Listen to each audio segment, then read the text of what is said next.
انا بحب النحاس، بحب البس نحاس قوي. انا بقول الفيديو ده في وقت غير مناسب، عشان ده اليوم الوحيد اللي انا لابسه فيه حاجات فضه، حتى دي ستانلس. فانتوا مش يعني هتقتنعوا ازاي بحاجه انا بقولها دي، بس انا قلت اغير علشان الناس ما تقولش عليا ساره نحاس. تعالوا بقى اوريكم انا اشتريت ايه ومنين، عشان الناس كتير بتسالني قوي. بصوا، الاسوره دي نفرتيتي، تمام، والاسوره دي كليوباترا، الاتنين نحاس. طبعا انا جبت كليوباترا عشان نفرتيتي ايه يونسوا بعض كده في البيت. بصوا بقى، دي انا كنت شاريها من جروب اونلاين اسمه فراوله هنا في المنصوره، بس بيوصل لاي مكان، والحسين. وجبت الروايش دي، واحده منهم راحت فين؟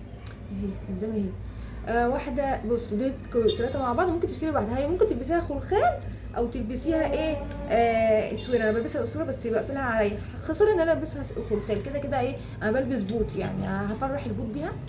وبرضو الخواتم دي نحاس، دي كنت شاريها من تاج برضو. ناس بتسالني احنا بنجيب نحاس والنحاس لونه بيغير، ليمونه وملح واعملي كده هيدعك هتلمع. في نحاس انواع، في نحاس بيبقى هو غامق اصلا، وفي نحاس بيبقى بيلمع. فانت على حسب انت تشتريه، بس انت بتحافظي عليه كده، ما تغسلوش بصابون ونشفيه كويس قوي من الميه، عشان الميه بتاثر عليه، بس هو بيغير لون ما بيغيرش لون. اشتري حاجات تاريخيه وفرعوني كتير، عشان انا اصلا خريجه اداب تاريخ، فاللي هو الموضوع مأثر على دماغي، ولازم نلبس اجدادنا. يعني دي جدتي، دي فرتيتي، معرفش الجده الانهي بقى.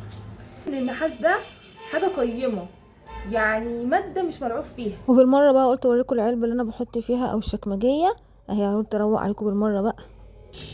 وبس كده، باي باي، عشان في زفه هتغوش على المعلومات اللي انا قلتها دي. يلا باي باي. باي باي.